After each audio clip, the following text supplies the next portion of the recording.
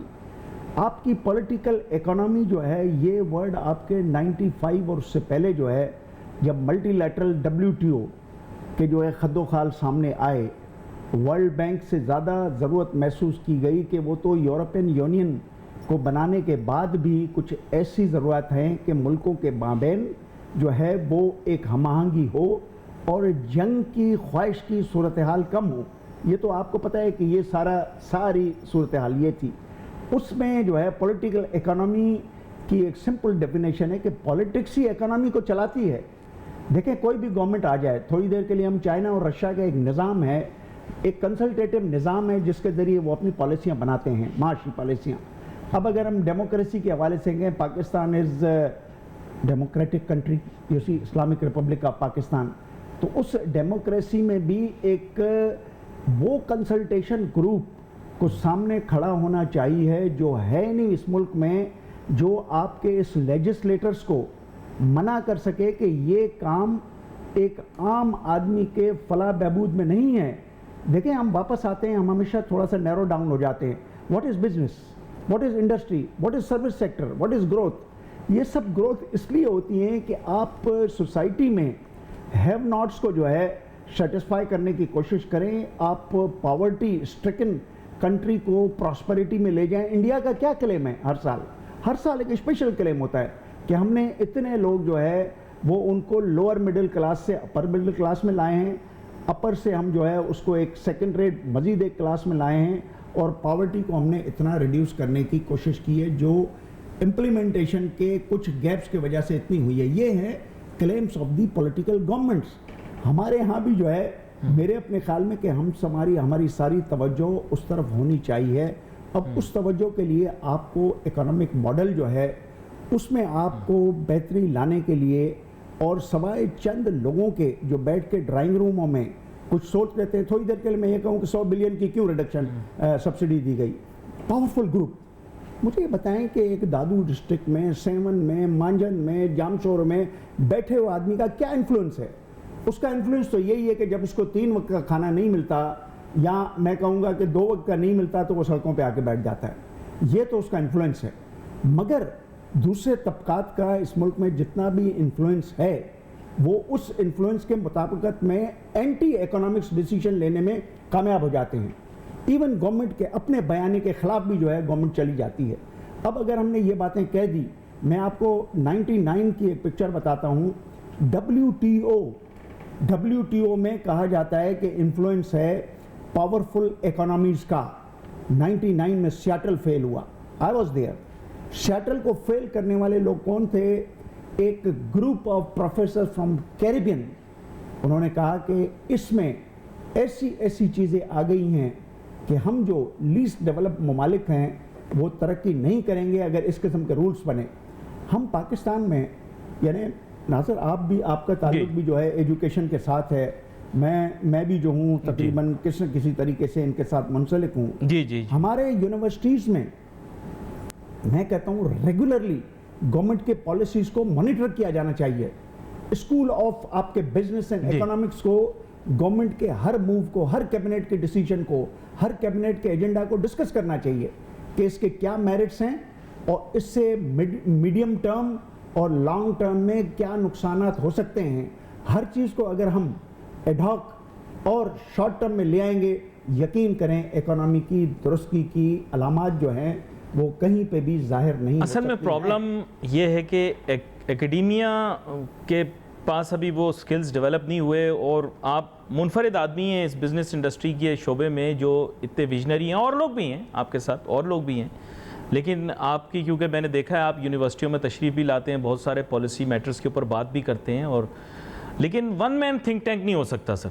اس میں کچھ آپ اور بھی لوگوں کو ریکمینڈ کریں, کیونکہ آپ تو بالخصوص کیونکہ صوبہ سندھ سے آپ کا ایک رابطہ, ایک تعلق بھی ہے, آپ مختلف کمپنیوں کے بورڈ آف ڈائریکٹر پہ بھی بیٹھتے ہیں, اس کے علاوہ بھی آپ کی اپنی ایک ویژن ہے. تو آئی تھنک کہ critical mass will gather of people like you اور other people like you can get together, اور وہ پھر اس کو کمپلیمنٹ کریں ایجوکیشن سیکٹر. کیا کہتے ہیں آپ؟ I'm just putting an idea in front of. دیکھیں آپ بالکل صحیح کہتے ہیں کہ ہم ایون میرا خیال ہے بشمول میں ہم لوگ جو ہے اس چیزوں کو میرے اپنے خیال میں کہ ایکسپینڈ نہیں کر سکے ہیں. اس توجہ کی مرکزیت جو ہے وہ ہمیں شروع کرنی چاہیے. لوگ ایم فل کر رہے ہیں, لوگ پی ایچ ڈیز کر رہے ہیں, تھیسس ان کی تھیسس بھی یہی ہونی چاہیے کہ کیا حکومت پاکستان اور پولیٹیکل پارٹیز اکانومی کے حوالے سے اگر درست سمت میں جائیں تو ہمارا یہ خیال ہے.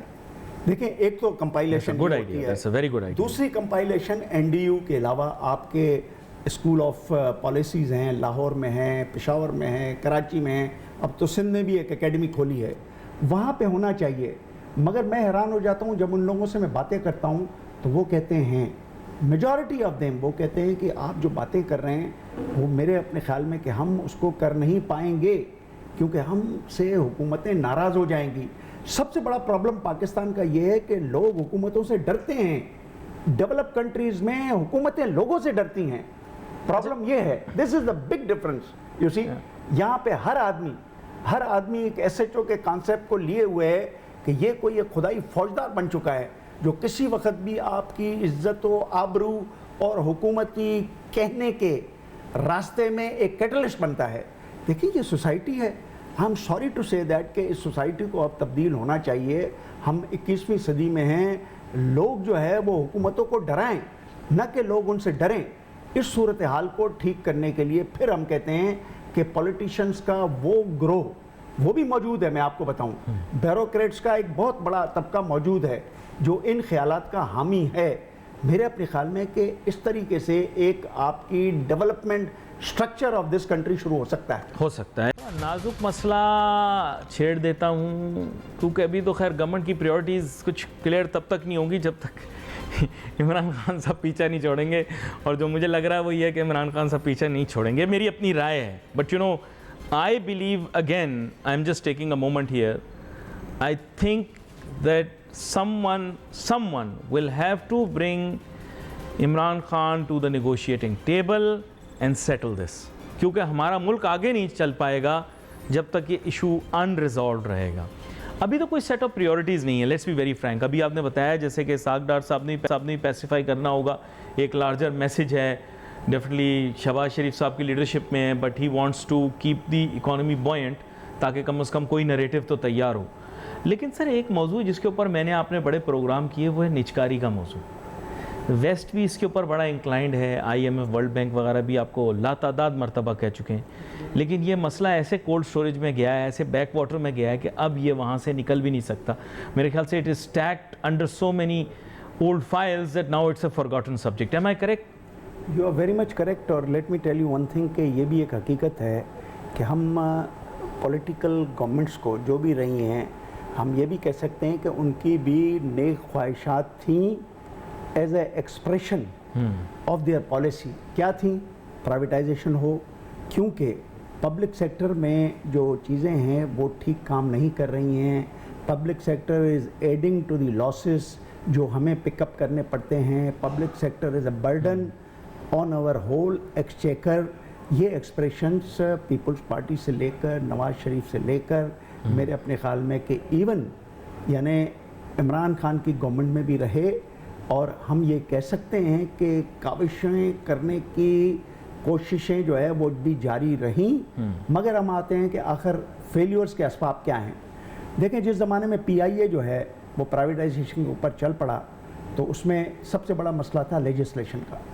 جب لیجسلیشن جو ہے چینج کرنے کی ضرورت تھی کیونکہ پرائیویٹائزیشن کے عمل میں جب آپ کسی کو شامل کرتے ہیں تو قوانین اور قانونی ڈھانچہ ایسا ہونا چاہیے کہ وہ اس میں اندر آ سکے. آپ کو یاد ہوگا کتنے بڑے جو ہے ہنگامے ہوئے, اس کے بعد جو ہے ہم جان بھی گئی تھی لوگوں کی. ہاں, پھر ہم واپس آتے ہیں کہ پاور سیکٹر کے سلسلے میں جینکوز, پاور سیکٹر کے سلسلے میں نواز شریف کی حکومت کی باتیں کرتا ہوں میں. پاور سیکٹر کے سلسلے میں یہ کہا گیا کہ جتنی بھی ڈسٹریبیوشن کمپنیز ہیں یا تو ان کو پرائیویٹائزیشن کر دیں یا تو مینجمنٹ کسی فعال ہاتھوں میں دیں اور وہ اپنی انویسٹمنٹ کر کر ایک حصہ حکومت کو بھی دیں اور باقی جو ہے پروفٹ خود لیں. چلیں let me ask you a difficult question since you had steel mill as well. مطلب I think that was a de facto position. Steel mill can be revived? No. should it be sold off? دیکھیں steel mill کی revision جو ہے بہت پہلے ہونی چاہیے تھی. میں نے اپنے یعنی میرا خیال ہے کہ 10-12 ٹیلی ویژن والے کتنے رپورٹرز بیٹھے تھے, مجھ سے ایک سوال پوچھا گیا, ایون ایک آپ کے بڑے مستند قسم کے چینل ہے وہاں پہ, کہ آخر اسٹیل مل کے ریویژن کے راستے میں کیا رکاوٹ ہے. میں نے آپ کو پتہ ہے کیا جواب دیا تھا؟ میں نے کہا کہ پولیٹیشنز اینڈ بیوروکریسی, اور اس کے بعد میں تبدیل بھی ہو گیا. میرے یہ 2 الفاظات جو ہیں, یہاں پہ سچ کہنا بڑا مشکل ہے, سچ کوئی اور کہے تو زیادہ اچھا ہے. میں منصور نہیں کہ سولی پہ چڑھ جاؤں. لوگوں نے اس ایٹیٹیوڈ کے ساتھ اب زندگی گزارنا شروع کی ہے, تو کیا میرا ایٹیٹیوڈ بھی یہی ہونا چاہیے؟ کبھی کبھی میں سوچتا ہوں رات کے تاریکی. But as an engineer, since you told me once in the past that you were there a very long time ago during your career also, and after that of course you got the opportunity to lead the organization for a short period of time. This is just an ideal example. There are so many other SOEs. Like you said, politicians and bureaucrats, but do you think that we should be selling them off? Let's be very straightforward. They can be revived. Should there be a let's say this, should there be a revival commission or a privatization commission? Simple. دیکھیں تھوڑا سا جو ہمارے اس وقت قوانین ہیں وہ ایک طولانی قسم کے ایک پروسیس کو انہوں نے جنم دیا ہوا ہے. اب آپ کی واپس آ جاؤں پروسیس. میرے اپنے خیال میں کہ اسد عمر کے زمانے میں ایک کمپنی بنی, اگر آپ کو یاد ہوگا, سرمایہ پاکستان. اس کو سنگاپور کے ماڈل کے طور پر بنانے کی کوشش کی. میں نے کئی مرتبہ اسد عمر کو کہا کہ پلیز ٹیک اٹ اپ. اس میں ایک طریقہ کار یہ تھا کہ ان سب کو ایک جگہ پارک کریں, جو ریوائیو ہو سکتی ہیں ان کو بیچ دیں یا اس کو کسی کے حوالے کریں, اور جو کلب میں جا کر ایک کمپنی بن سکتی وہ کریں. اسد عمر نے ایک بہت ہی مستند بورڈ اپنے دوستوں کا بنایا. یہاں پہ اس کی بڑی غلطی تھی. اپنے دوستوں؟ ہاں, میں میرا خیال ہے کہ let me be very frank. ہاں بول دیں. جب انہوں نے یہ بنایا تو ان لوگوں کے پاس نہ ٹائم تھا نہ کوئی میرا خیال ہے کہ وہ اسپرٹ تھا, کیونکہ یہ اسپرٹ جو ہے وہ مڈل کلاس اور اپر مڈل کلاس کے پڑھے لکھے لوگوں میں آپ کو زیادہ طور پہ نظر آئے گا بنسبت اپر برجوا کلاس کے. میرا خیال ہے کہ میں تھوڑا سا سمجھ گیا. دیکھیں نا, برجواز کہہ لیں آپ, اعلیٰ نسل ہمارے ملک کے اندر اعلیٰ نسل کہہ دیں, جو کچھ کہیں ٹھیک ہے نا, مطلب جو ڈاکٹر عشرت کہتا رہتا ہے. نہیں یعنی آپ اچھا نہیں, یہ ڈاکٹر عشرت والی آپ نے بات کی, آپ کو یاد ہوگا وہ کتاب انہوں نے لکھی تھی ایلیٹ اسٹیٹ والی, تو انہوں نے کون سا اس کو بدل دیا, اسٹیٹس کو سب اسی کا حصہ بن جاتے ہیں. ڈاکٹر عشرت کے دورانیے میں عمران خان شوڈ بی ڈس اپوائنٹڈ کہ کون سی مرجر ایکوزیشن, کون سے ریفارمز جو ہیں وہ ہمارے سامنے آئے. میرا خیال ہے کہ کہنا بہتر نہیں ہے, کیونکہ ڈاکٹر عشرت کی اور کئی خدمات ہیں جس کو بھی میرا خیال ہے کہ کہیں پہ ہمیں, میں نے یہ تو کہا ہی نہیں کہ خدمات نہیں ہیں. بات یہ کہ ایک لڑکا بہت اچھا ہو, بہت شریف ہو, لیکن اس کی لڑکی کے ساتھ شادی ہو جائے تو پرفارمنس تو اس کے بعد جج کی جائے گی نا. پہلے وہ اچھا تھا, نیک تھا, اس کو نہیں آپ عہدہ دیا گیا تو تب کیا کیا. ہاں بالکل آپ کی بات صحیح ہے. بلکہ اس زمانے میں Nadeem Babar, I am sorry to say that کہ I don't know but I should use the word notorious, I should. Abdul Razak Dawood ہوش پاور کا مالک, اس کے اپنے انٹرسٹ تھے. تابش گوہر, اس کے اپنے انٹرسٹ تھے. آپ جب انٹرسٹ گروپس کو, بینیفیشریز کو ڈیسیشن میکنگ کا حصہ بنائیں گے تو وہ ڈیسیشن کی پروڈنس, اس کی جسٹس اور اس کے خد و خال کو خراب کرے گی. وہ بنے گی ذاتی ڈیسیشن. اس سے پہلے کہ آپ اور میں دونوں جذباتی ہو جائیں اور آپ چند نام اور لے دیں, میں کہوں گا بھائی یہاں پر ہی آج کے لیے, پھر آگے آنے والے دنوں کے اندر ایم اے جبار صاحب کو دوبارہ سے دعوت دوں گا. بڑی خوبصورت گفتگو ہوئی اور بڑی بے باک انداز کے اندر یہ بات بالکل لحاظ نہیں کرتے, اور اب ضرورت بھی اسی امر کی ہے کہ کھل کے بات کی جائے, کیونکہ ہمیں معیشت کو ٹھیک کرنا ہے. آپ کا بہت شکریہ, آپ شو پر ہمارے ساتھ شامل گفتگو ہے. ناظرین wait for message on Facebook. Ali Nasir ہماری ٹیم کو اجازت دیجیے. اللہ حافظ.